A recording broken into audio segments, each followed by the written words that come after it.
রাজ্যে স্বাগতম।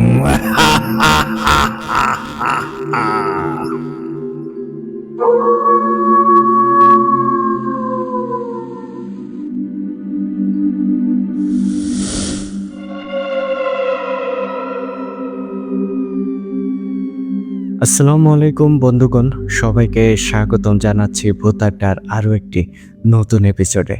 আর বরাবরের মতোই আপনাদের সাথে আছি আমি ইমরান এইচ খান। আশা করি ইতিমধ্যেই আমাদের কমিউনিটি পোস্ট এবং ফেসবুক পোস্টের মাধ্যমে আপনারা জেনে গিয়েছেন আজকে কার ঘটনা শুনতে চলেছেন। হ্যাঁ, আজকে আপনাদের সবার প্রিয় ডায়ান জিনের আরও একটি নতুন ঘটনা শুনতে চলেছেন। আশা করি আজকের ঘটনাটি আপনাদেরকে অন্যরকম এক বিনোদন দেবে, ভয়ের এক অন্য জগতে নিয়ে যাবে। তো বেশি কথা বলে ঘটনার আমেজটা নষ্ট করতে চাচ্ছি না, মূল ঘটনায় চলে যাব। তার আগে আপনাদেরকে বলবো, আপনারা অবশ্যই আমাদের এই ভিডিওটিতে একটি করে লাইক করে দেবেন। আর আপনারা যারা এখনও আমাদের চ্যানেলটিকে সাবস্ক্রাইব করেননি, দ্রুত সাবস্ক্রাইব করে ফেলুন এবং পাশে থাকা বেল আইকনটি অন করে রাখুন। এর ফলে আমাদের পরবর্তী সকল আপডেট সবার আগে আপনাদের কাছে পৌঁছে যাবে। তাহলে এখন আর কথা বাড়াচ্ছি না, চলেন শুরু করি আজকের ঘটনা। চলুন শুনে আসি আরিফ ভাইয়ের লেখা ডায়ান জিনের ঘটনা।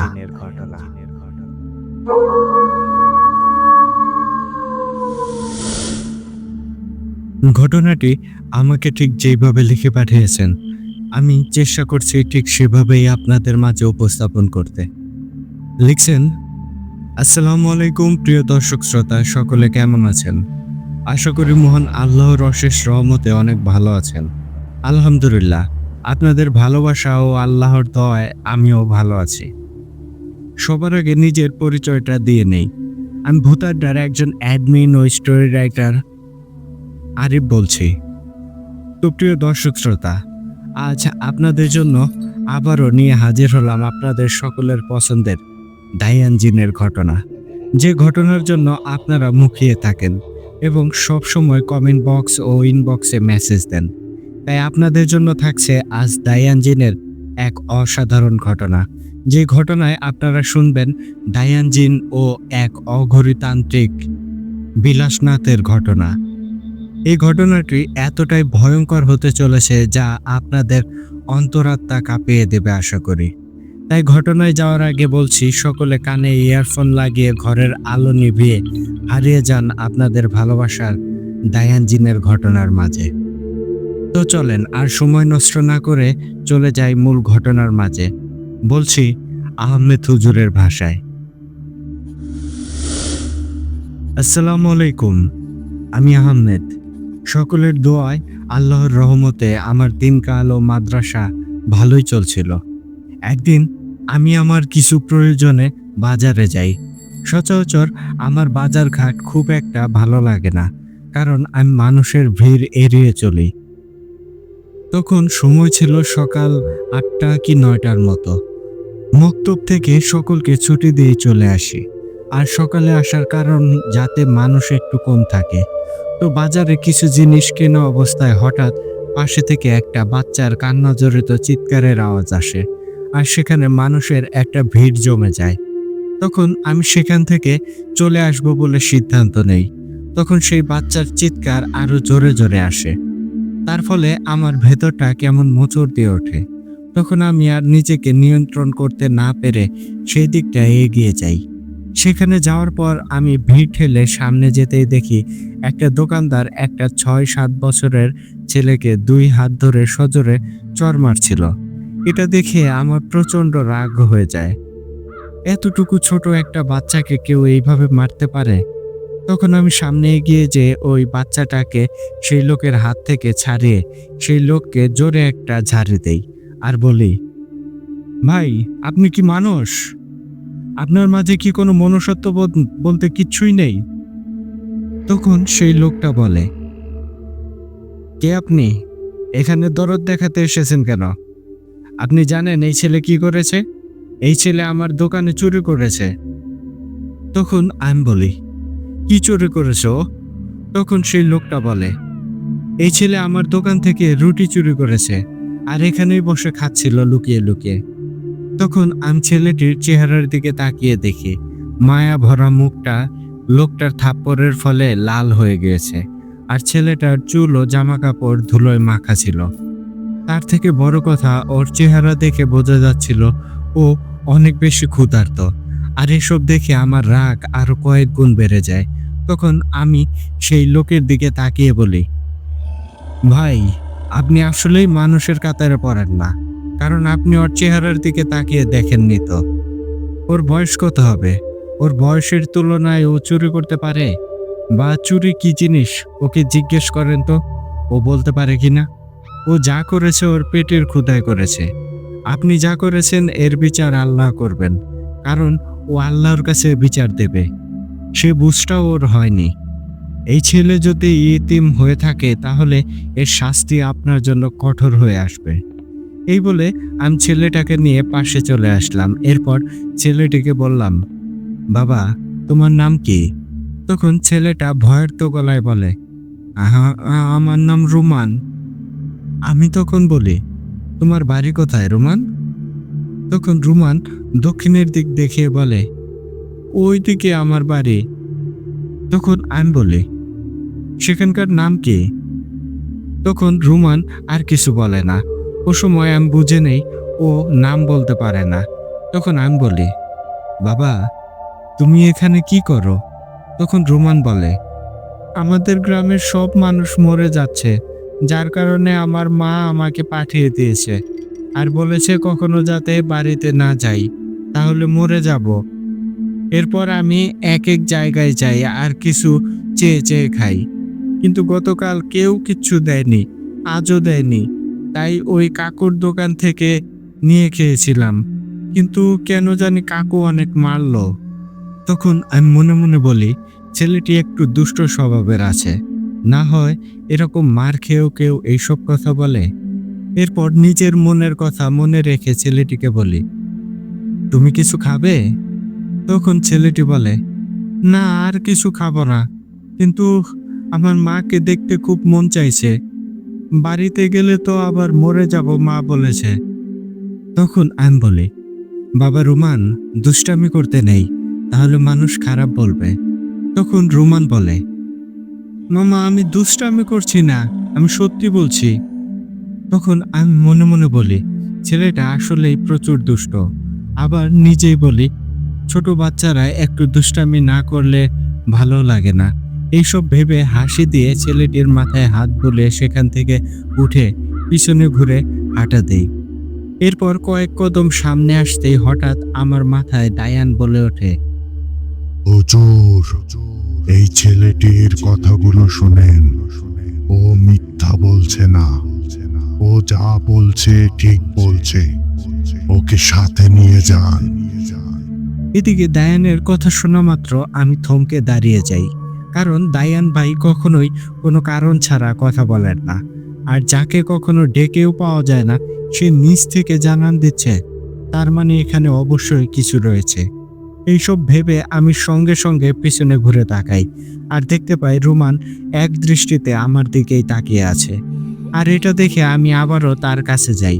এরপর বলি, বাবা, তুমি আমার সাথে যাবে? তখন রুমান বলে, মামা, তুমি আমাকে মারবে না তো?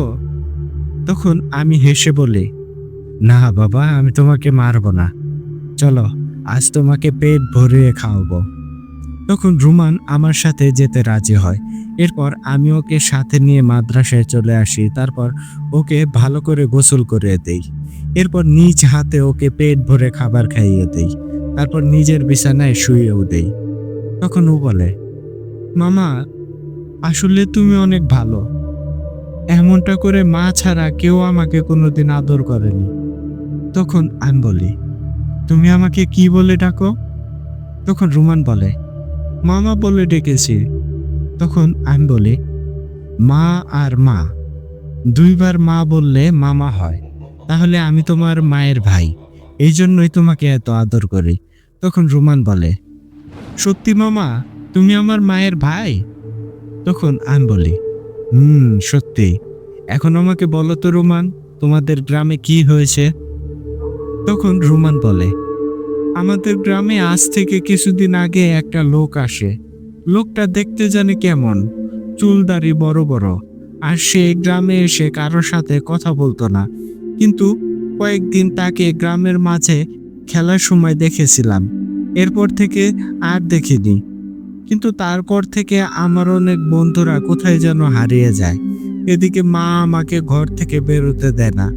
আমি অনেক কান্নাকাটি করি বাইরে যাওয়ার জন্য, আর আমার বন্ধুদের কথাও জিজ্ঞেস করি, কিন্তু মা কিছুই বলে না। মা সব সময় কেমন ভয়ে ভয়ে থাকতো। ঘরের আশেপাশে কারো আওয়াজ পেলে দরজা লাগিয়ে দিয়ে জোরে জোরে বলতো, আমার ছেলেকে আমি দেব না, এখান থেকে চলে যান। এর 2 দিন পর আমাকে ঘর থেকে বের করে দেয়। তারপর তো আপনাকে বলেছি মামা। তখন আমি ভাবতে থাকি, কে এই লোক, আর কেন রোমানের মা তাকে ঘর থেকে তাড়িয়ে দিল। তখন দায়ান আমার মাথায় বলে, বিলাসনাথ তান্ত্রিক। হুজুর, আমি কিছু সময়ের মাঝে আসছি, অপেক্ষা করুন। তখন আমি ভাবতে থাকি, কে এই বিলাসনাথ তান্ত্রিক। এসব ভাবতে ভাবতে রাশেদকে ডাক দেই, আর রাশেদকে ডাকা মাত্র সে এসে হাজির হয়। আর এদিকে রুমান ঘুমিয়ে পড়ে। রাশেদ আসলে আমি সাধারণভাবে জিজ্ঞেস করি, ভাই একটা কথা বলেন তো, এই বিলাসনাথ তান্ত্রিককে? আমার কথা শুনে রাশেদ কয়েক কদম পিছিয়ে সরে যায় আর বলে, হুজুর, আপনি কার কথা বললেন?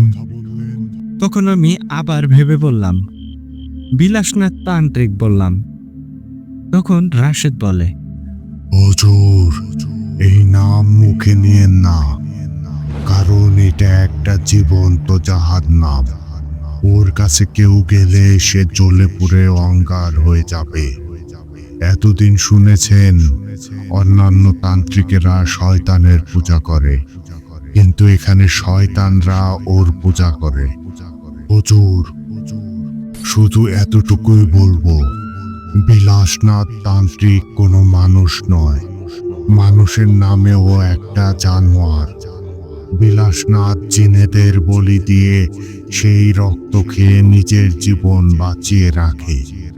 এমন সময় হঠাৎ আমার নাকে সেই চিরচেনা মিষ্টি সুঘ্রাণ আসে, আর তখনই আমি বুঝে যাই দায়ান আসছে। তখন আমি বলি, রাশেদ ভাই দাঁড়ান, দায়ান ভাই আসছে, তিনি আসলে আমরা সব কথা বলি।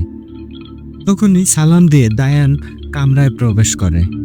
তখন আমি সালামের জবাব দিয়ে বলি, ভাই এসেছেন আপনি? তখন দায়ান বলে, হুজুর, আমি এসেছি কারণ আমার মনে হলো এই ছেলেটির কাজ করা আবশ্যক, তাই না এসে পারলাম না। আর রাশেদ যা বলেছেন আমি সবটাই শুনেছি। আর কিছু বলার আছে আপনার?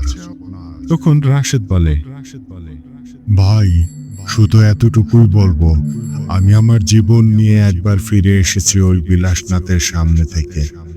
আমি সেদিন ওয়াদা করেছি আমার জীবনে আর কখনো এই শয়তানের মুখোমুখি হব না।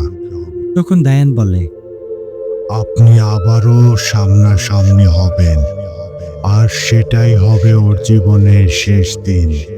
তখন আমি বলি, সবই আপনারা বলছেন, আমাকেও কিছু খুলে বলেন, আমাকেও জানান কে এই বিলাসনাথ, আর কি করে, কি হয়েছে, আর কোথায় সে রয়েছে সে। তখন দায়ান বলে, হুজুর, আপনার এখান থেকে 80 মাইল দূরে একটা গ্রাম রয়েছে, সেখানেই রয়েছে বিলাসনাথ তান্ত্রিক। আর এই শয়তান একটা সময় মানুষের কল্যাণে কাজ করত, কিন্তু একদিন ওর ভুলের জন্য একটি বাচ্চা মারা যায়। আর তখন সেই বাচ্চার বাবা ও চাচারা বিলাসনাথকে অনেক মারে, এতটাই মারে যার ফলে বিলাসনাথ প্রায় অজ্ঞান হয়ে যায়, আর ওর শরীরের সব জায়গা ফেটে রক্ত ঝরতে থাকে। আর এই গ্রামবাসীরা জ্ঞানহীন বিলাসনাথকে দূরে একটা জঙ্গলে ফেলে আসে। এরপর বিলাসনাথের জ্ঞান ফিরলেও নিজেকে জঙ্গলে দেখে ঘাবড়ে যায়। আর তখনই একটি শয়তান এসে বলে, দেখেছিস, তুই এত এত বাচ্চাদের জীবন বাঁচিয়েছিস আমাদের হাত থেকে, কিন্তু দেখ, আজ একটি বাচ্চার জন্য এই মানব জাতি তোর সাথে বিশ্বাসঘাতকতা করেছে। তাহলে দেখ কারা ভালো। আমাদের মাঝে চলে আয়, তোকে আমরা পৃথিবীর সবচেয়ে শক্তিশালী হিসেবে গড়ে তুলব। এরপর থেকে বিলাসনাথ শয়তানদের পূজা করতে শুরু করে, কিন্তু তাতে ওর মনে তৃপ্তি আসে না। ওর কথা ও পৃথিবীতে মানব ও জিন এই দুই জাতিকেই ধ্বংস করে দেবে, কারণ মানব জাতি ওর সাথে বিশ্বাসঘাতকতা করেছে। আর এই বিশ্বাসঘাতকতা করার কারণ এই জিনেরা। তখন ও সিদ্ধান্ত নেয় ও যাদের গোলামি করে তাদের বশ করে আগে মারবে। এসব চিন্তা করে বিলাসনাথ ও তার গোলামদের দিয়ে সকল গোত্রের জিনেদের খবর পাঠায় আর বলে দেয় তার কাছে একটা বুদ্ধি আছে, যার ফলে দুনিয়ায় রাজত্ব করা যাবে। আর এটা জানতে হলে যখন বিলাসনাথ তান্ত্রিক ডাকবে তখন তারা হাজির হবে। এই সিদ্ধান্ত শুনে সকল জিনেরাই রাজি হয়। আর সেখানে শয়তানি ফ্রিদের এক গোত্রের সর্দারও ছিল। সকলকে খবর পাঠিয়ে বিলাসনাথ মন্ত্রের দ্বারা নিজের শরীর বন্ধ করে নেয়। এরপর একটি নির্জন জঙ্গলে যে একটি বৃত্ত করে বসে সব শয়তানদের পূজার মাধ্যমে ডাকতে থাকে। আর ধীরে ধীরে সকল শয়তানরা উপস্থিত হতে শুরু করে।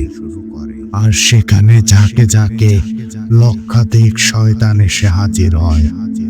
বিলাসনাথ তখন বলে, যদি পৃথিবীর রাজত্বের ব্যাপারে শুনতে চান তাহলে সকলে বিড়ালের আকৃতি নিয়ে এই বৃত্তে এসে পড়েন।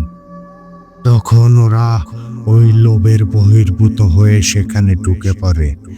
এরপর বিলাসনাথ একটা মন্ত্র পড়েই সেখানে থাকা 5টা বিড়ালকে ফু দিয়ে ভয়ঙ্কর ভাবে হাসতে শুরু করে। এরপর ওর ঝুলি থেকে একটা ছুরি বের করে সেই ছুরি দিয়ে একটি বিড়ালকে ধরে জবাই করে দেয়। জবাইয়ের সাথে সাথে সে বিড়ালটির কালো রক্ত চুষে খেতে থাকে, যা দেখে সেখানে থাকা সাধারণ জিনেরা ভয়ে কাঁপতে থাকে। আর সকল শক্তিশালী জিনেরা বাইরে তাণ্ডব শুরু করে। বাইরে সকল জিনেরা বলতে থাকে, বিলাসনাথ, কাজটা ঠিক করছিস না, আমাদের সর্দারদের ছেড়ে দে, নয়তো তোকে নরকের আগুনে জ্বালাবো। তখন বিলাসনাথ শয়তানে রূপান্তরিত হয়। ও কারো কথায় কোনো তোয়াক্কা না করে একে একে সবগুলো শয়তানদের সর্দারদের মেরে ওদের রক্ত চুষে নেয়। এরপর তৃপ্তির ঢেকুর ফেলে বলে, আহ, আজ শান্তি পেলাম। তখনই বিলাসনাথ ক্ষান্ত হয়নি। ওর এসব দেখে সকল শয়তানরা বাইরে চিৎকার করে আর্তনাদ করতে থাকে। এদিকে বিলাসনাথ তান্ত্রিক চাল চেলে ওদের এক গোত্রকে বলে, ওরা বলেছে তোদের মারতে পারলে ওরা শক্তিশালী হবে, তার বিনিময়ে ওরা আমাকে শক্তি বরদান হিসেবে দেবে। আরেক দলকে বলে ওরা এটা শিখিয়ে দিয়েছে। এই সব বলায় সেখানে এক দলের সাথে আর এক দলের ভয়ঙ্কর ভাবে যুদ্ধ বেঁধে দেয়। আর মুহূর্তেই ওই জায়গায় একটা যুদ্ধের রণক্ষেত্রে পরিণত হয়। আর এরপর সকল শয়তান মরে যাওয়ার পর শুধুমাত্র জান্নান জিনদের গোত্রটি টিকে থাকে। তখন বিলাসনাথ অট্টহাসিতে ফেটে পড়ে আর চিৎকার করে বলতে থাকে, আমাকে যে মারবে তাকে এভাবেই দুনিয়া থেকে বিদায় করব। এদিকে বিলাসনাথের এই হাসি দেখে শয়তান জিনেরা বলে, বিলাসনাথ, তুই এভাবে হাসছিস কেন? তখন বিলাসনাথ হাসি থামিয়ে বলে, আসলে কেউ আমাকে কিছুই বলেনি, সবটাই আমার করা পরিকল্পনা। এইসব শুনে সেই জিনেরা ভয়ঙ্কর ভাবে রেগে যায়। আর একটা সময় বিলাসনাথের দিকে তেড়ে আসতে নিলে বিলাসনাথ রক্ত চক্ষু নিয়ে বলে, থাম বলি, একটা কদমও কেউ সামনে আসলে সবগুলোকে জ্যান্ত পুঁতে ফেলবো। হাতে মেরে সাবার করে ফেলেছি, তোদের মতো মশা তো মারতে আর কতক্ষণ সময় লাগবে। তখন সব শয়তান থমকে দাঁড়িয়ে যায় আর তারা ভাবতে থাকে এখন বিলাসনাথের সাথে কিছু করলে তারাও মারা পড়বে। তখন বিলাসনাথ বলে, তোরা সকলে আমার গোলাম হয়ে যা, না হলে তোদের সকলকে মেরে ফেলবো। এই কথা শুনে সব শয়তান ভয়ে তার গোলাম হয়ে যায়। এরপর বিলাসনাথ চলে যায় হিমালয়ে আর সেখানে যে অঘরীতান্ত্রিকদের সাথে মিশে যায়। তারপর সেখান থেকেও আরো ভয়ঙ্কর ভাবে প্রসিদ্ধ হতে থাকে। একটা সময় বিলাসনাথ সেখানে থাকা তার সহযোগী অন্য অঘরীতান্ত্রিকদের মেরে তাদের গোস্ত খেতে থাকে। আর এভাবে এক ভয়ঙ্কর বিভীষিকা হয়ে ওঠে সে। এদিকে ওর পালিত গোলামদের দিয়ে দূর দূরান্ত থেকে শক্তিশালী জিনেদেরকে ডাকে আর তাদেরকে ওর গোলাম করতে বলে। কেউ ওর গোলামি করে, আবার কেউ গোলামি করতে অস্বীকার করলে ওই জিনেদের মেরে ফেলতো। আর এভাবে বিলাসনাথ একটা আতঙ্কের নামে রূপ নেয়। এরপর ও হিমালয় থেকে সরে এসে মানুষদের ধ্বংসে নামে। সর্বপ্রথম যেই গ্রামের মানুষেরা ওকে মেরে তাড়িয়ে দিয়েছে সেখানে যে ওই গ্রামের সকল মানুষদের মেরে লাশের পাহাড় করে ফেলে। এরপর যে লাশ ওর খেতে মন চেয়েছে ওগুলো খেয়ে বাকিগুলো ও ওর পালিত শয়তানদের দিয়ে মাটির নিচে গেড়ে ফেলে। এরপর সেই জনশূন্য গ্রামে ওর শয়তানদের দিয়ে মেচাকার চালায়। সব বাড়িঘর সহ সব কিছু ও মাটির সাথে মিশিয়ে দেয়। এরপর ওই রোমানদের গ্রামে আসে এই বিলাসনাথ। এখানে এসে ও ধীরে ধীরে বাচ্চাদের নিয়ে যেতে শুরু করে।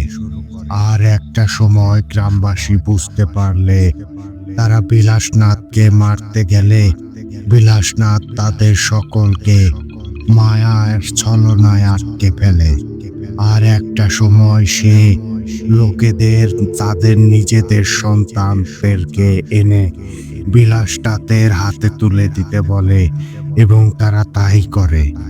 এরপর তাদের সামনেই তাদের সন্তানদের বিলাস মেরে রক্ত খেত, এরপর বিভিন্ন জিনিস খেত। আর সেখানে রুমানের মা না যাওয়ায় তখন সে সব জানতে পারে। তার ফলে রুমানের মা রুমানকে সেখান থেকে তাড়িয়ে দেয়। কারণ কোনো সময় যদি সে ছলনায় পড়ে তার একমাত্র সন্তানকেও সে শয়তানের হাতে তুলে দেয় তখন তার আর কিছুই থাকবে না, কিন্তু বাইরে থাকলে অন্তত বেঁচে তো থাকবে। তাই রোমানকে বলে দেয় যাতে আর বাড়িতে না ফিরে আসে। এই বলে দায়ান চুপ করলে আমি সব কথা শুনে একদম নিস্তব্ধ হয়ে পড়ি। কোনো কথা বলবো যে তার শক্তিও পাচ্ছিলাম না। আমার ভেতর থেকে সবটা কেমন বন্ধ হয়ে আসছিল। আর দায়ানের কথায় আমি সবটা চোখের সামনে যেন দেখতে পাচ্ছিলাম। এসব ভেবে আমার মুখ দিয়ে একটা কথাই বের হয়, এটা কিভাবে সম্ভব? এ তো আসলেই কোনো মানুষ নয়, এক জীবন্ত রাক্ষস। এর কথা ভাবতেই তো আমার অন্তরাত্মা কাঁপছে। কি করা যায় এর বিপরীতে? কিভাবে এই দানবটাকে ঠেকানো যায়? কারণ এটাকে না ঠেকাতে পারলে মানব সভ্যতা ধ্বংস হয়ে যাবে। তখন রাশেদ বলে, হুজুর, শয়তানদের থেকে দূরে থাকাই ভালো। কারণ প্রথমেই বলেছি এটা মানুষ নয়, এটা জীবন্ত জাহান্নাম। যা মৃত্যুর আগে এই শয়তান মানুষকে দেখায়। তখন আমি বলি, ভাই এর সামনে না গেলেও তো এই শয়তান আমাদের কাছে আসবে। তখন রাশেদ বলে, কি করে হুজুর? তখন আমি বলি, দায়ান ভাই যে বলল, শুনলেন না, ওই শয়তান একে একে গ্রাম ধ্বংস করে আসছে, তাহলে এখানেও অবশ্যই আসবে। তখন তখন রাশেদ বলে, তাহলে আমরা অন্য জায়গায় সরে যাব। তখন আমি বলি, কতদিন এইভাবে লুকিয়ে থাকবো? তখন রাশেদ বলে, যতদিন থাকা যায়, কিন্তু তারপরও কোনো ক্রমেই এই শয়তানের মুখোমুখি হওয়া যাবে না। এত সময় দায়ান নীরবে আমাদের কথা শুনছিল। এরপর নীরবতা ভেঙে দায়ান বলে, রাশেদ, জন্ম যখন হয়েছে মৃত্যুবরণ করতেই হবে, কারণ প্রত্যেকটা রূহ ওই মহান সৃষ্টিকর্তার কাছে বলে এসেছে আমরা আবার ফিরে আসব। তাহলে মরণের ভয় করে লাভ নেই। আর কায়েরের মতো শত বছর বেঁচে থাকার চেয়ে বীরের মতো একদিন বাঁচা উত্তম। ওই বিলাসনাথের মুখোমুখি আমি দায়ান হব, সাথে আপনারাও থাকবেন, আর সেটা আজ রাতেই হবে। তখন আমি বলি, ভাই এই কাজটা না করলে হয় না, কারণ যা শুনলাম তাতে এই শয়তানের কাছে ভেড়াটা ঠিক হবে না। তখন দায়ান একটা মুচকি হাসি এসে বলে, হুজুর, আপনি ভয় পাচ্ছেন? আমি মনে করি আমি পাশে থাকলে হয়তো আপনি আর ভয় পান না, কিন্তু এখন তো অন্য কিছু দেখছি। তখন আমি বলি, ভাই আমি নিজেকে নিয়ে কোনো ভয় করছি না, আমি ভয় পাচ্ছি আপনার যদি কিছু হয়, রাশেদ ভাইয়ের যদি কিছু হয়, এইটা নিয়ে। তখন দায়ান হেসে বলে, হুজুর, আপনি এখনো আমাকে চিনতে পারেননি। যাক, সব কথা বাদ দিন। আজ দুপুরের পরে আপনি রুমানকে নিয়ে ওদের গ্রামের উদ্দেশ্যে রওনা হবেন, আর সেখানে পৌঁছে রুমানকে ওর মায়ের কাছে দিয়ে আসবেন।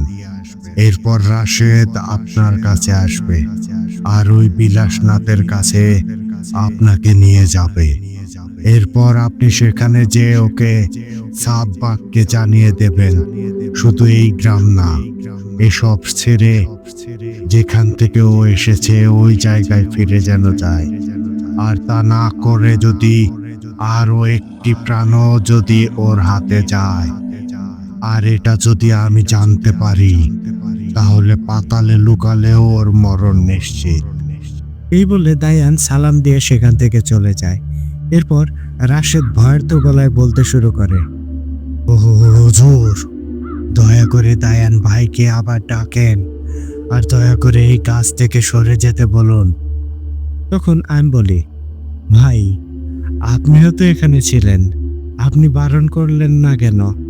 তখন রাশেদ বলে, হুজুর, আমি দায়ান ভাইকে কোনো কিছু বারণ করার ক্ষমতা রাখি না, বা সাহসও পাই না।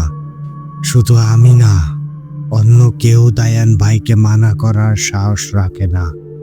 যদি কেউ কিছু বলতে পারে, সেটা একমাত্র আপনিই পারবেন, আর আপনি বললেই কাজ হতে পারে। তখন আমি বলি, ভাই আপনি তো সামনেই ছিলেন, আর দেখলেনই তো আমি বারণ করেছি, আর তিনি কি বললেন সেটাও তো শুনলেন। তখন রাশেদ চুপ করে মনমরা হয়ে সেখান থেকে চলে যায়। এরপর আমি রুমানকে জাগিয়ে দুপুরের খাবার খাইয়ে বলি, চলো আমরা তোমাদের বাড়িতে যাব। তখন রুমান ভয় পেয়ে যায় আর বলে, মামা আমি ওখানে আর যাব না, মা বারণ করেছে, গেলে আমি মারা যাব। তখন আমি বলি, তোমাকে ওই খারাপ লোক মারছিল, আর আমি তোমাকে বাঁচিয়েছি, তাই না? তাহলে এখনো বাঁচাবো, আর তুমি এখন থেকে তোমার মায়ের কাছেই থাকবে। তখন রুমান খুশি হয়ে বলে, সত্যি বলছো মামা? ওয়াদা করো তাহলে। আমি তখন বলি, ওয়াদা করলাম মামা। এরপর আমি রুমানকে নিয়ে ওদের বাড়ির উদ্দেশ্যে রওনা হই, আর দীর্ঘ সময় হেঁটে আমরা সন্ধ্যার পর রুমানদের গ্রামে পৌঁছাই। কিন্তু সেখানে যে একটা বিস্ময়কর ঘটনা দেখতে পাই। মানুষজন হাঁটাচলা করছে, কিন্তু কেউ কারোর সাথে কোনো কথা বলছে না। বা আমরা দুইজন মানুষ যে হাঁটছি, অথবা আমরা যে একটা নতুন মানুষ তাদের গ্রামে, সেগুলোর কোনো ভ্রুক্ষেপ তাদের মাঝে নেই। তখন আমি রুমানকে বলি, সকলে এমন করে আছে কেন? তখন রুমান বলে, জানি না মামা। তখন রাশেদ আমার মাথায় বলে, হুজুর, এরা সকলে বিলাসনাথের মায়ায় আটকে আছে। এরা সকলে এখন জীবন্ত লাশ। আপনি দ্রুত রুমানকে নিয়ে আসুন। তখন আমি সময় নষ্ট না করে রুমানকে জিজ্ঞেস করি ওদের বাড়ি কোন দিকে। এরপর সেদিকে এগিয়ে যাই। এরপর ওদের বাড়ির সামনে গিয়ে দেখি বাড়ি ঘর কেমন নিস্তব্ধ।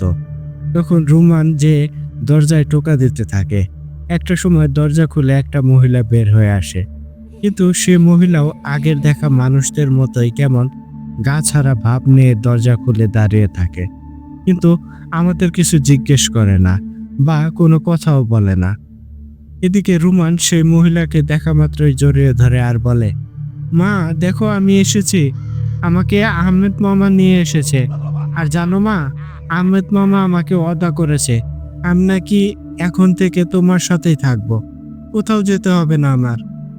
তখন আমি বুঝতে পারি এটা রুমানের মা, কিন্তু আমাকে অবাক করে দিয়ে সেই মহিলা রুমানের হাত ধরে বাড়ির বাইরের দিকে চলে যেতে শুরু করে। তখনই রাশেদ আমার মাথায় বলে, হুজুর, রুমানকে আটকান, কারণ রুমানের মাও ওই বিলাসনাথের মায়ায় আছে। সে রুমানকে ওই বিলাসনাথের কাছে নিয়ে যাচ্ছে। তখন আমি দৌড়ে যে রুমানের মায়ের হাত থেকে রুমানকে ছাড়িয়ে নেই। তখন রুমান কান্না করতে থাকে আর বলে, মামা আমার মায়ের কি হয়েছে? মা এমন করে আছে কেন? তখন আমি রুমানকে ওদের ঘরে ঢুকিয়ে দিয়ে বলি, মামা তুমি দরজাটা লাগিয়ে দাও, আমি বাইরে দেখছি। আমি না আসা পর্যন্ত তোমার মাও যদি দরজা খুলতে বলে তুমি দরজা খুলো না। তখন রুমান বলে, মামা আমার ভয় করছে তো।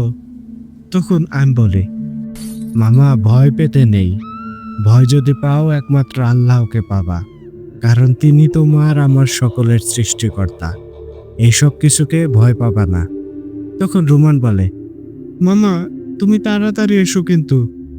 তখন আমি বলি, মামা আমি খুব তাড়াতাড়ি আসব, আর যদি আমি আসতে না পারি তাহলে সকাল হলেই তুমি দ্রুত দরজা খুলে বের হয়ে আবারও আমার মাদ্রাসায় চলে যাবে, আর সেখানে যে অন্য সকলের সাথে থাকবে, আর তাদের বলবে আমি আর আসবো না, আর তারাও যাতে এখানে আমাকে খুঁজতে না আসে। তখন রুমান কান্না করতে করতে বলে, মামা তুমি আমাকে রেখে চলে যাবে? তখন আমি মুচকি হেসে বলি, তোমার আমার প্রতি বিশ্বাস নেই? তখন রোমান বলে, আছে মামা, কিন্তু ভয়ও করছে তো। তখন আমি ওর চোখ মুছে দিয়ে কপালে চুমু দিয়ে বলি, আল্লাহ আমাকে সহি সালামতে রাখলে আমি অবশ্যই আসবো মামা, তুমি দরজা লাগিয়ে দাও। এরপর রুমান দরজা লাগিয়ে দিলে তাৎক্ষণিক সেখানে রাশেদ চলে আসে আর বলে, হুজুর, চলেন, যাওয়া যাক। তখন আমি বলি, চলেন। এই বলে আমরা এগিয়ে যেতে শুরু করি। আর কিছু সময় যাওয়ার পর দেখতে পাই দূর আকাশে বজ্রপাত ও বিদ্যুৎ চমকানো যেন এক হয়ে কালো মেঘের সাথে ঘুরতে শুরু করেছে। তখন আমি এটা দেখে বলি, ভাই দূরে আকাশে এসব কি হচ্ছে? তখন রাশেদ বলে, হুজুর, ওখানেই আছে ওই শয়তান। আর যা দেখতে পাচ্ছেন, এগুলো ওই শয়তানের গোলামরা ওকে উপর থেকে পাহারা দিচ্ছে। সব শুনে আমার কলিজাটা শুকিয়ে যাচ্ছিল, কারণ এমন কিছুর সামনাসামনি আমি আর কখনো হইনি। কিন্তু যেহেতু হবেই, তাই আর দেরি না করে ধীরে ধীরে সেই দিকে এগিয়ে যেতে থাকি। আর যতই সামনে যাচ্ছিলাম ততই আমার হৃদস্পন্দন বাড়তে শুরু করে। আর একটা সময় আমি সেখানে যেয়ে পৌঁছাই আর দেখি সামনে ফাঁকা মাঠে কালো ধোঁয়া আকাশ থেকে নেমে একটা নির্দিষ্ট জায়গায় ঘুরছিল। আর আমি সেখানে পা রাখতেই নিচে ঘুরতে থাকা কালো ধোঁয়া আকাশে উঠে ঘুরতে থাকে। আর নিচে ওই ধোঁয়া কাটতেই একজন ব্যক্তি চোখ খুলে আমার দিকে তাকিয়ে বলে, আহমেদ, অনেক নাম শুনেছি তোর, কিন্তু আজ দেখা হয়ে গেল। কিন্তু আফসোস, এই দেখাই তোর মৃত্যু হয়ে যাবে, আর কখনো দেখা হবে না। তখন আমি ওই ব্যক্তিকে দেখা মাত্রই আমার শরীরের সমস্ত লোম কাটার মতো সোজা হয়ে যায়। আমি বাকরুদ্ধ হয়ে যাই, কারণ সে ব্যক্তি দেখতেই এতটাই ভয়ঙ্কর ছিল। তার মাথায় জট লাগানো বড় বড় চুল, মাথা ফেটে রক্ত বের হয়ে সে রক্ত চুলে লেগে কালো হয়ে গিয়েছে। শরীরের বিভিন্ন জায়গায় ফেটে রক্ত বেয়ে সারা শরীরে লেগে কালো হয়েছিল। শরীরের লোমগুলোও রক্তে জট বেঁধে আছে। শরীরের বিভিন্ন জায়গায় অজস্র তাবিজ আর কত ধরনের কি। সে কি এক বিভীষিকা! এই ব্যক্তিকে দেখলে যে কেউ দম বন্ধ হয়ে মারা যাওয়ার উপক্রম হবে। তখন রাশেদ বলে, বিলাসনাথ, আমি এখানে কোনো বিবাদে জড়াতে আসেনি বা শত্রুতাও করতে আসেনি। হুজুর কিছু কথা বলেছে, তা মন দিয়ে শোন। তখনই বিলাসনাথ তান্ত্রিক বলে, বাহ, আমার সামনে সব নাদান শিশুর কথাও বলে। আমার খোয়াব কি কমে যাচ্ছে নাকি? মহাকাল, একদিন প্রাণ নিয়ে পালিয়েছিস, ভেবেছিলাম হয়তো সব শেষ করতে করতে শেষে হয়তো আবারও তোর দেখা পাবো, কিন্তু তুই নিজ থেকে এসে দেখা দিয়েছিস নিজের মৃত্যুকে আগলে নিতে। তখন আমি বলি, মৃত্যু কখন কার কোথায় আছে সেটা একমাত্র মহান আল্লাহ পাক জানেন। হয়তো আমার আছে, নয়তো আপনার আছে। তখন বিলাসনাথ তান্ত্রিক অট্ট হাসি দিয়ে বলে, আহমেদ, তুই বড্ড বোকা। আমার কোনো মৃত্যু নেই, আমি চির অমর হয়ে থাকব। তখন আমি বলি, এই একটা ভুল ধারণা আপনার জীবন নিতে যথেষ্ট। তখন বিলাসনাথ বলে, আহমেদ, তুই কি বলতে চাইছিস এই কথার মাধ্যমে?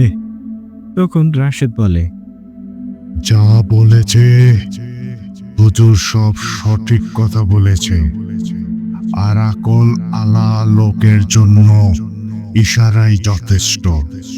তখন বিলাসনাথ তান্ত্রিক বলে, মহাকাল, তোর কথায় তুই আমাকে ক্ষত বিক্ষত করছিস, আর এর পরিণাম কতটা ভয়ঙ্কর মৃত্যু হবে তা কল্পনাও করতে পারবি না। তখন রাশেদ বলে, মরণের ভয় এখন আর করি না। মরতে তো একদিন হবেই, কিন্তু আল্লাহর প্রতি ওই বিশ্বাস আছে, আল্লাহ তোর মতো কোনো কাফেরের হাতে আমার মৃত্যু দেবে না। তখনই বিলাসনাথ তার গোলামদেরকে বলে, এইটার গর্দান নিয়ে এখনই আমার সামনে আয়। তখনই আমি বলি, থামেন দয়া করে, রাশেদের গায়ে কোনো হাত দিবেন না, তাহলে বিষয়টা ভালো হবে না। আমি যা বলতে এসেছি তা শুনুন।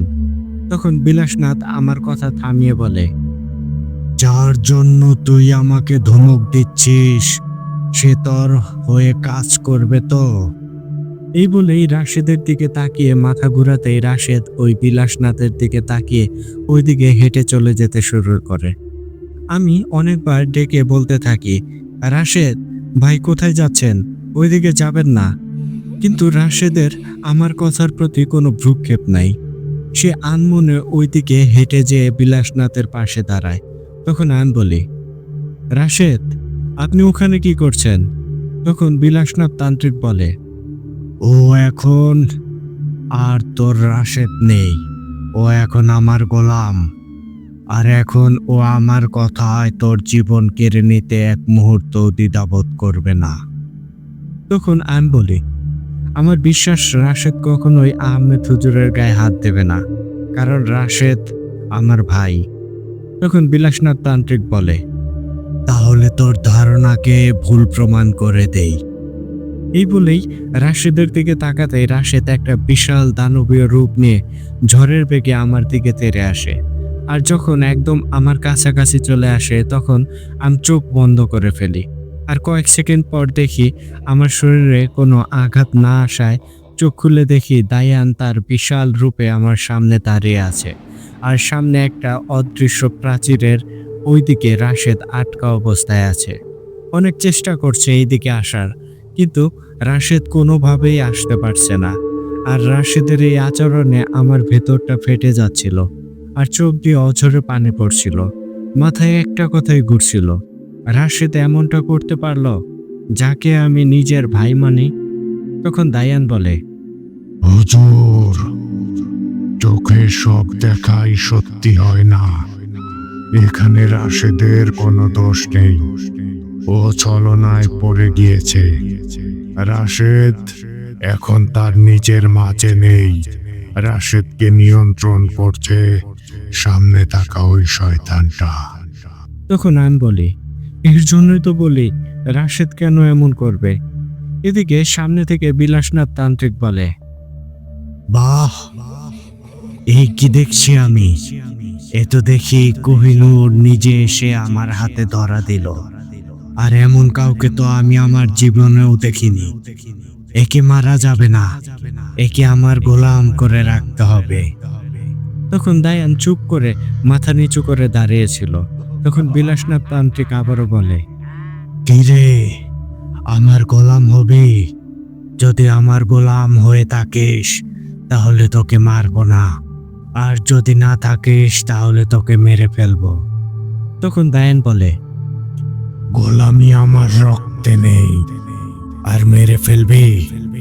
পারলে একটা পশম ছুঁয়ে দেখা, তোর গোলাম হয়ে যাব।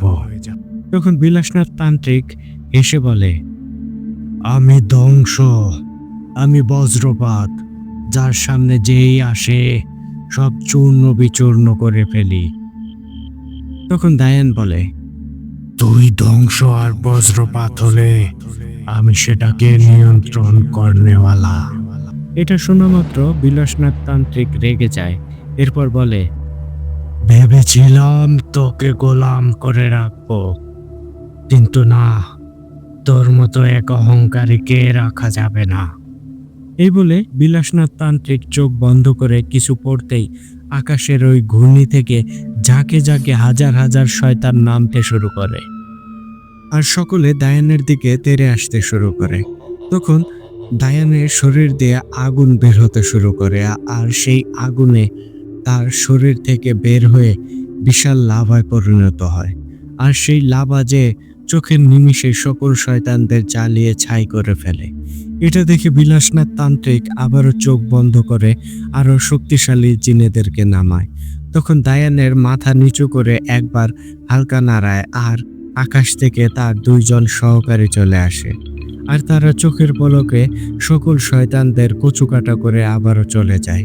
এটা দেখে বিলাসনাথ তান্ত্রিক রেগে আগুন হয়ে যায় আর বলে, তোদের দুইটাকে মেরে আজ তোদের হাড় চিবিয়ে না খাওয়া অব্দি আমি শান্ত হব না। এই বলে বিলাসনাথ চোখ বন্ধ করে আবারও মন্ত্র পড়তেই দূর থেকে ঘূর্ণিঝড় হয়ে একদল বিশাল দানবীয় শয়তানরা এসে হাজির হয়। তখন বিলাসনাথ তান্ত্রিক বলে, এই দুইটাকে মেরে আগুনে ঝলসিয়ে আমার সামনে হাজির কর। তখন সেগুলো আমাদের দিকে তেড়ে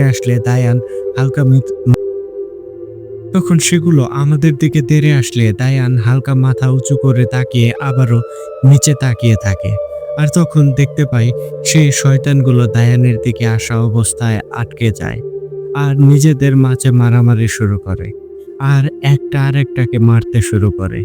এভাবে যখন প্রায় শেষের দিকে 2-4টা থাকে, তখন ওরা নিজেরাই নিজেদের মাথা চিরে ফেলে। সবটা দেখে বিলাসনাথ তান্ত্রিক হা হয়ে থাকে। তখন দায়ান মাথা নিচু রেখেই বলে, কি বিলাসনাথ, তোর আর সৈন্যবহর নাই? এইটুকুই ছিল নাকি? আমি তো খেলা এখনো শুরুই করলাম না, তার আগেই দেখি তোর খেলা শেষের দিকে চলে আসছে। তখন বিলাসনাথ তান্ত্রিক বলে, আমার খেলা এখনো রয়েছে। তখন দায়ান বলে, আমি চাই খেলা হোক, কারণ আমার আজকে মন চাইছে খেলতে। তখন বিলাসনাথের পেছন থেকে একটা বিশাল দানব আসে, আর বিলাসনাথ হাওয়ায় ভেসে উপরে উঠতে থাকে। আর একটা সময় সে শয়তানের সাথে মিশে যায়। এদিকে দায়ান আর ওই আকৃতি থেকে আরো বিশাল আকৃতি নেয়। এদিকে বিলাসনাথ ওই শয়তানের ভেতরে ঢুকে বলে, এবার তোকে কে বাঁচাবে? এই বলে দায়ানের দিকে তেড়ে আসে। আর যখনই দায়ানের কাছে চলে আসে তখনই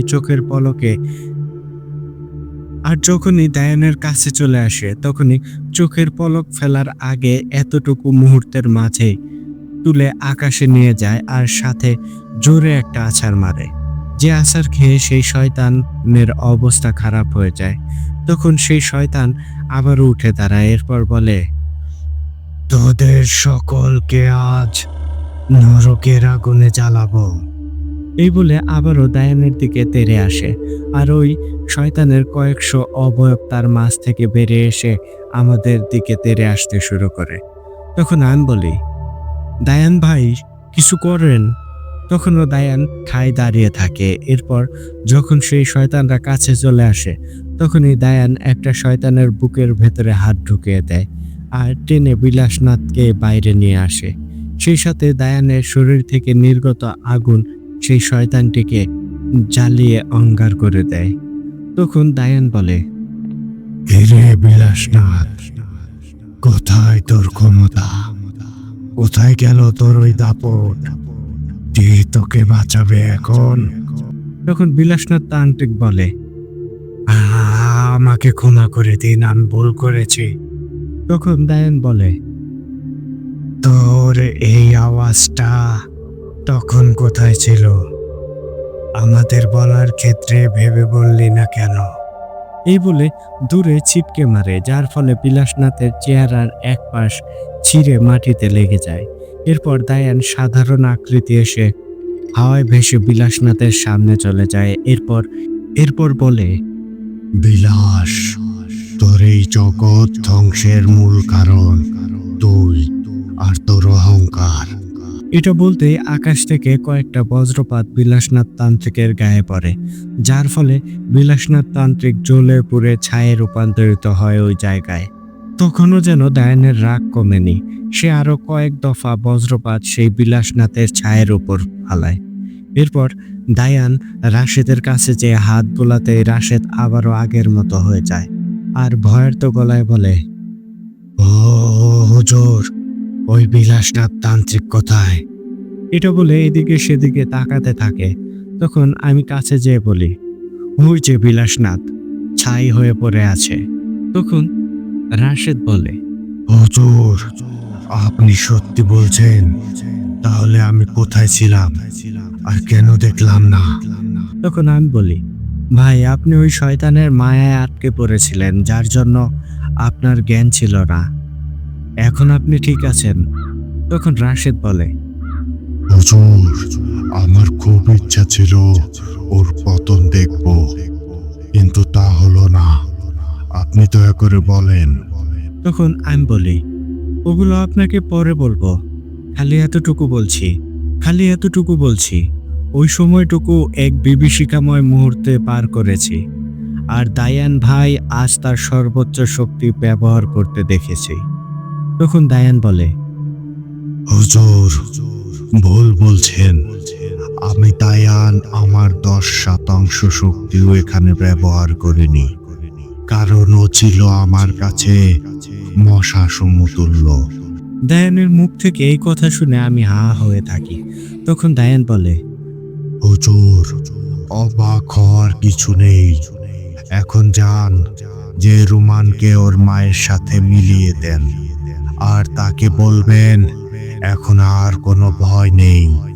সে যাতে রুমানকে নিজের কাছেই রাখে। এরপর মাদ্রাসায় ফিরে যান। তখন আমি সেখান থেকে রুমানদের বাড়িতে যাই। সেখানে যেয়ে দেখতে পাই রুমানের মা দরজায় টোকা দিচ্ছে, কিন্তু রুমান দরজা খুলছে না। তখন আমি কাছে যেয়ে বলি, আপনি সরে দাঁড়ান, আমি দরজায় খোলার ব্যবস্থা করছি। তখন রুমানের মা ভয়ার্ত গলায় বলে, আহা, আপনি কে? আর এখানে এসেছেন কেন? আমি আমার ছেলেকে দেব না। তখন আমি বলি, আমি আপনার ছেলেকে নিতে আসিনি, বরং আপনার কাছে দিতে এসেছি। তখন রুমানের মা বলে, আপনার কথার কিছুই তো বুঝলাম না। তখন আমি বলি, সবটা বুঝতে পারবেন, একটু অপেক্ষা করুন। এই বলে আমি দরজার কাছে যেয়ে বলি, রুমান, মামা, দরজা খোলো। এটা বলতেই রুমান দরজা খুলে আমাকে জড়িয়ে ধরে বলে, মামা তুমি এসেছো? তখন আমি বলি, না এসে পারি? আমার মামাকে তো ওয়াদা করেছি আসবো। তখন রুমানের মা বলে, উনি কে বাবা? তখন রুমান আমার দিকে তাকালে আমি বলি, যাও, তোমার মা ঠিক হয়ে গিয়েছে। তখন রুমান দৌড়ে যেয়ে ওর মাকে জড়িয়ে ধরে, এরপর বলে, মা, উনি আহমেদ মামা। আমি বাড়ি থেকে যাওয়ার পর অনেক জায়গায় খাবার চাই, কিন্তু কেউ দিয়েছিল, কেউ আবার দেয়নি। গতকালকে এক দোকান থেকে খাবার নিয়ে খেতেই সেই দোকানের কাকু আমাকে মেরেছিল। এটা দেখে আহমেদ মামা সেই দোকানদারকে অনেক বকা দেয়। এরপর আমাকে তার মাদ্রাসায় নিয়ে যায়, তারপর আমাকে খাওয়ায়, নতুন জামা কাপড় দেয়, তারপর এখানে নিয়ে আসে। আর মামা আমাকে ওয়াদা করেছে এই দুষ্ট লোককে তাড়িয়ে আমাকে তোমার কাছে রেখে যাবে। তখন রুমানের মা বলে, ভাই, ওই লোক অনেক খারাপ। আপনি যেহেতু আমার ছেলেটার উপর দয়া করেছেন, তাহলে আর একটু দয়া করে ওকে নিয়ে যান, আর কখনোই ওকে নিয়ে এই গ্রামে আসবেন না।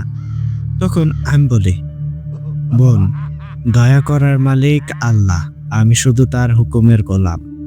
আর যে লোকের কথা বলছেন সে আর আপনাদের গ্রামে নেই। পুরো গ্রামের বিপদ কেটে গিয়েছে। আপনি এখন রুমানকে নিয়ে এখানেই থাকতে পারেন। তখন রুমানের মা বলে, আপনি সত্যি বলছেন ভাই? তখন আমি বলি, বোন, আমি মিথ্যা বলি না, বলা পছন্দও করি না। তখন রুমানের মা বলে, আপনি এই কাজ করলেন কি করে? তখন আমি বলি, সেটা যে করেই হোক করেছি, কিন্তু যাওয়ার আগে একটা কথা বলি, দয়া করে এই ব্যাপারে আপনি কাউকে কিছু বলবেন না, এটা আমার অনুরোধ। তখন রুমানের মা বলে, ভাই, জানি না আপনি কে, কিন্তু যেই হন না কেন আপনি, আল্লাহ আপনাকে আমাদের জন্য রহমত হিসেবে পাঠিয়েছেন।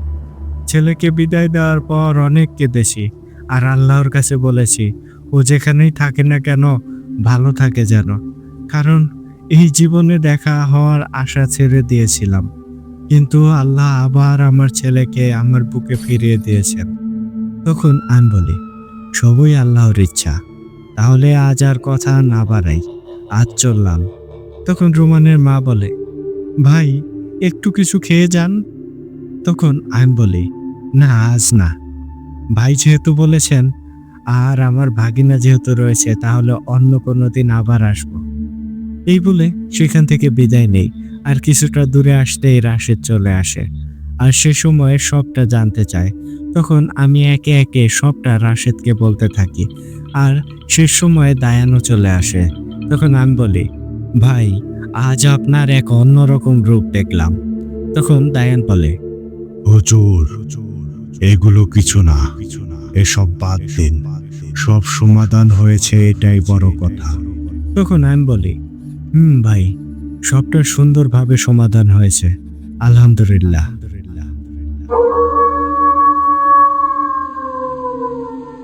সুপ্রিয় দর্শক শ্রোতা, এই ছিল আজকের দায়ান জিন ও আহমেদ হুজুরের এক অসাধারণ ঘটনা। আশা করি আজকের ঘটনাটি আপনাদের বেশ আনন্দ দিতে সক্ষম হয়েছে। হওয়ারই কথা, কারণ দায়ান বলে কথা। প্রিয় দর্শক শ্রোতা, আজকের ঘটনা থেকে আমরা দুইটা শিক্ষা নিতে পারি। প্রথমত, মানুষ যদি হতে হয় তাহলে আহমেদ হুজুরের মতো হওয়া লাগবে, কারণ তিনি যদি ওই দিন ওই ছোট্ট রোমানকে সাহায্য না করতেন, তাহলে হয়তো রোমান ওই পথে ঘাটে ঘুরে বেড়াতো, হয়তো তার জীবন হয়তো অন্যরকম হয়ে যেত। কিন্তু আহমেদ হুজুরের মহত্বতার কারণে আজ রোমানের জীবন সুন্দর হয়েছে। দ্বিতীয়ত, কখনোই এতটা খারাপ হতে নেই যার জন্য মানুষের জীবন যাবে আর নিজের জীবনও ঝুঁকিতে পড়বে। আশা করি সকলে আমার কথার মানে বুঝতে পেরেছেন। তাই সকলে ভালো থাকবেন, সুস্থ থাকবেন, নিজের কাছের মানুষদের ভালো রাখার চেষ্টা করবেন। আমার জন্য দোয়া করবেন, আমি যাতে আপনাদের মাঝে এমন আরও অসাধারণ ঘটনা নিয়ে হাজির হতে পারি। যাওয়ার আগে বলছি, আজকের ঘটনাটি ভালো লাগলে অবশ্যই লাইক করবেন, কমেন্ট করে আপনাদের মতামত জানাবেন, আর বেশি বেশি শেয়ার করে ছড়িয়ে দেবেন আপনাদের প্রাণের দায়ান জিনের ঘটনা ও ভূত আড্ডাকে। সকলের সুস্বাস্থ্য কামনা করে আজকের মতো বিদায় নিচ্ছি। আসসালামু আলাইকুম। আমি আরিফ বলছিলাম। ওয়ালাইকুম আসসালাম আরিফ ভাই। কি ঘটনা শোনাইলেন ভাই! এক কথায় অসাধারণ একটি ঘটনা ছিল। দায়ান জিনের প্রত্যেকটা ঘটনাই একটার থেকে আরেকটা যেন আরো বেশি দুর্দান্ত হয়, আরো বেশি ভয়ানক হয়। আজকেও কিন্তু তার ব্যতিক্রম হলো না। আজকে তো ভয়ের লেভেলটা অন্যরকম ছিল। মানে একদম টপ লেভেলে নিয়ে গেছেন ভাই। এত সুন্দরভাবে গুছিয়ে লিখেছেন। আমার পড়তেও অনেক বেশি ভালো লেগেছে। ধন্যবাদ আরিফ ভাই। এইভাবেই সবসময় পাশে থাকবেন আর আমাদেরকে সুন্দর, সুন্দর ঘটনা উপহার দেবেন এটাই আশা করি। তো প্রিয় লিসেনার্স, আপনাদের কাছে কেমন লেগেছে আজকের এই ঘটনাটি? আপনারা কিন্তু অবশ্যই কমেন্ট করে আপনাদের মূল্যবান মতামত আমাদের সাথে শেয়ার করবেন। আর যদি ঘটনাগুলো ভালো লেগে থাকে, অর্থাৎ এই ঘটনাটিও যদি আপনাদের ভালো লেগে থাকে তাহলে অবশ্যই আমার রিকোয়েস্ট থাকবে আপনারা ঘটনাটিতে একটি লাইক করে দেবেন। সেই সাথে আ ঘটনাটি শেয়ার করে দেবেন যাতে করে অন্যরাও এইরকম দুর্দান্ত সব ঘটনাগুলো শুনতে পায়। আর আপনাদেরকে বলবো আপনারা যারা এখনো আমাদের চ্যানেলটিকে সাবস্ক্রাইব করেননি দ্রুত সাবস্ক্রাইব করে ফেলুন। আর পাশে থাকা বেল আইকনটি অন করে রাখুন। আর আপনারাও যদি আমাদেরকে আপনাদের জানাশোনা ভয়ঙ্কর ঘটনা পাঠাতে চান সেই ক্ষেত্রে আপনারা আমাদেরকে হোয়াটসঅ্যাপ করতে পারেন 01342298285 এই নাম্বারে। এছাড়াও আমাদেরকে মেইল করতে পারেন bhutada.stories@gmail.com এই অ্যাড্রেসে। বরাবরের মতোই এখন চেষ্টা করব আপনাদের কিছু কমেন্ট পড়ে ফেলতে। গত সপ্তাহে আপনারা যারা আরিফ ভাইয়ের ঘটনায় কমেন্ট করেছিলেন, সেখান থেকে কিছু কমেন্ট পড়ার চেষ্টা করছি। শুরুতেই দেখতে পাচ্ছি এমডি মঞ্জু ভূঁইয়া লিখেছেন, "খুবই ভালো লাগছে ভাই। আমি গাজীপুরের কালিয়াকৈর থেকে।" ধন্যবাদ মঞ্জু ভূঁইয়া ভাই কমেন্ট করার জন্য। আহ আশা করি সবসময় আমাদের সাথে থাকবেন। এভাবেই আপনারা রেসপন্স করবেন। এরপর দেখতে পাচ্ছি দিদারুল কমেন্ট করেছেন, "ইয়াসিন হুজুরের ঘটনা অনেকদিন পর আসছে। হুজুরের ঘটনা শুনতে খুবই ভালো লাগে ইমরান ভাই। আশা করি প্রতি সপ্তাহে ১ দিন করে হুজুরের ঘটনা দেবেন।" চেষ্টা করব ভাই, এই যখন ঘটনাগুলো পাবো অবশ্যই আপনাদের সাথে শেয়ার করব। কমেন্ট করার জন্য ধন্যবাদ।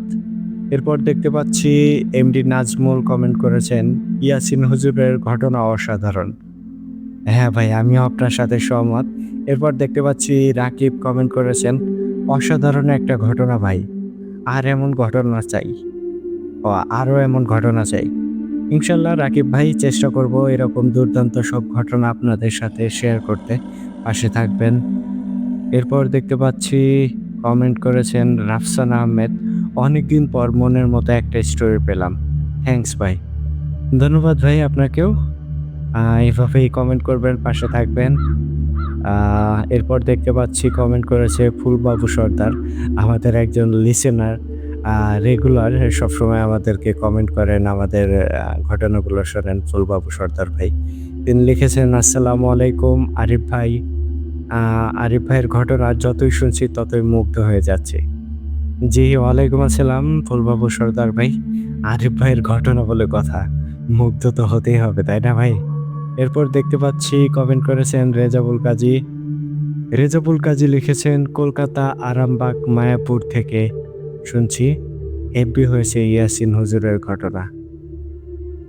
এরপর কমেন্ট করেছেন দেখতে পাচ্ছি শোয়েব ভূঁইয়া, মোহাম্মদ শিহাব, "ভালোবাসা অবিরাম।" ধন্যবাদ শিহাব ভাই। আপনিও আমাদের রেগুলার একজন লিসেনার। আপনার কমেন্টগুলোও কিন্তু আমাদের নজরও পড়ে। রেগুলার কমেন্ট করেন। এরপর দেখতে পাচ্ছি আমাদের আরেকজন রেগুলার লিসেনার মেহেদি গেমিং আইডি থেকে লিখেছেন, "ভাই ভূতাড্ডা টিমকে অনেক ভালোবাসি। আপনারা হারিয়ে যাবেন না আমাদের মাঝ থেকে।" ইনশাল্লাহ ভাই, আপনাদের ভালোবাসা যতদিন থাকবে আমরাও আপনাদের সাথে ওইভাবেই থাকবো। আপনারা যতদিন আমাদেরকে ঘটনা শেয়ার করবেন, ইনশাল্লাহ আমরাও আপনাদেরকে চেষ্টা করবো এরকম ভয়ের বিনোদন দিতে। এরপর দেখতে পাচ্ছি কমেন্ট করছেন আব্দুল আওয়াল, "অসাধারণ ঘটনা।" ধন্যবাদ ভাই কমেন্ট করার জন্য। ইয়াসিন জামাল কমেন্ট রিঅ্যাক্ট করেছেন। এরপর দেখতে পাচ্ছি ফাউন্ডেশন চ্যানেল কমেন্ট করেছেন, "শুভকামনা রইল ভাই।" ধন্যবাদ ভাই কমেন্ট করার জন্য। এরপর দেখতে পাচ্ছি সকালের আলো কমেন্ট করেছেন, খুব সুন্দর একটি ঘটনা। সাথে অনেকগুলো লাভ রেক দিয়েছেন। ধন্যবাদ সকালের আলো। নামসহ কমেন্ট করলে আরো খুশি হব। এরপর দেখতে পাচ্ছি কমেন্ট করেছে জান্নাতুল ফেরদৌসি। ইনশাআল্লাহ অপেক্ষায় রইলাম ধামাকা শোনার জন্য। এই তো শুনে ফেললেন ঘটনা। আ দেখা যাক এরপর কে কমেন্ট করেছেন। এরপর কমেন্ট করেছেন মেসেজ আরিফ, শুভকামনা নতুন ঘটনার জন্য। আশা করি অনেক ভালো হবে ঘটনাটি। ধন্যবাদ মিসেস আরিফ এত সুন্দর কমেন্ট করার জন্য বা আমাদের সাথে থাকার জন্য। আশা করি এইভাবেই সবসময় আমাদের পাশে থাকবেন। আর আমাদেরকে অনেক বেশি অনুপ্রেরণা দিয়ে যাবেন। এরপর দেখতে পাচ্ছি কমেন্ট করেছেন রাকিব। ভাই আমি তাইয়ান জিন, আজম জিনের ঘটনা চাই প্লিজ। ভূত-আড্ডা নিয়ে এগিয়ে যান। সবসময় পাশে আছি। আমি মোহাম্মদ রাকিব। আমি প্রত্যেকদিন আপনাদের ঘটনা শুনে আপনাদের সব ঘটনা আমি শুনেছি। আপনার ঘটনাগুলো খুব সুন্দর হয়। আশা করি আমার কথাগুলো আপনি রাখবেন। এই তো রাকিব ভাই, চেষ্টা করব আপনার কথা রাখতে, আপনার প্রিয় ঘটনাগুলো আপনার শেয়ার করতে। আর এত লম্বা কমেন্ট করেছেন, ধন্যবাদ ভাই। এভাবেই পাশে থাকবেন। এরপর দেখতে পাচ্ছি মুর্তুজা আলম কমেন্ট করেছেন। যদিও আমি কমেন্টটি পড়তাম না, আ পড়লাম মনে হলো এটা দরকার। লিখেছেন, "আপনাদের প্রবলেম কি? হাদিয়া এলো কেমনে?" মুর্তুজা আলম ভাই আপনাকে বলবো, হাদি এটা শুধু একটা ব্যক্তির নাম না। হাদি আমাদের একজন আইডলের নামও। এইভাবে না বললেই খুশি হব।